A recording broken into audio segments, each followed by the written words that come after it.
और 140 करोड़ आदमी उधर पेशाब करेगा, फिर डैम खोल देगा, कोई गोली नहीं चलेगी, सुनामी आ जाएगा। সিন্ধু জলচুক্তি স্থগিত রাখায় চাপে পাকিস্তান।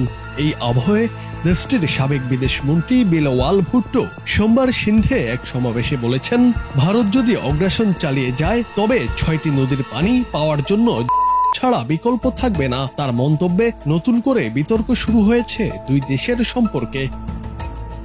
ভুট্টোর বক্তব্যের কড়া প্রতিক্রিয়া দিয়েছেন বলিউড তারকা ও বিজেপি নেতা মিঠুন চক্রবর্তী। তিনি বলেছেন, পাকিস্তানের সাধারণ মানুষের বিরুদ্ধে কিছু নেই আমার, কিন্তু যদি এমন কথা বলেন ধৈর্য হারাবো আমরা, একের পর এক চলবে।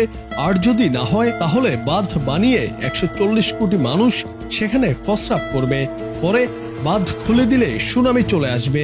खोपड़ी सनक गई तो फिर दूसरा हो जाएगा ना, फिर एक ब्रह्मस चला तो दूसरा ब्रह्मस चलेगा।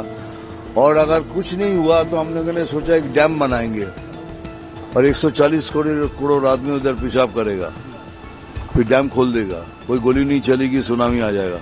न्यूक्लियर हमले का भी थ्रेट कर रहे हैं। मैं बोल रहा हूँ सुनामी आ जाएगा। এদিকে পাকিস্তানের সেনা প্রধান ওসিম মুনিরও আমেরিকায় দাঁড়িয়ে পারমাণবিক দিয়ে বলেছেন, আমরা শেষ হলে অর্ধেক বিশ্বকে নিয়ে শেষ হব। বিশ্লেষকদের মতে এই ধরনের প্রকাশ্য শুধু দুই দেশের নয়, দক্ষিণ এশিয়ার সামগ্রিক নিরাপত্তা পরিস্থিতিকেও জটিল করতে পারে। আন্তর্জাতিক মহলে বার্তা যাচ্ছে যে সীমান্ত থামলেও রাজনৈতিক ও সামরিক মহলে টানাপোড়েন অব্যাহত রয়েছে।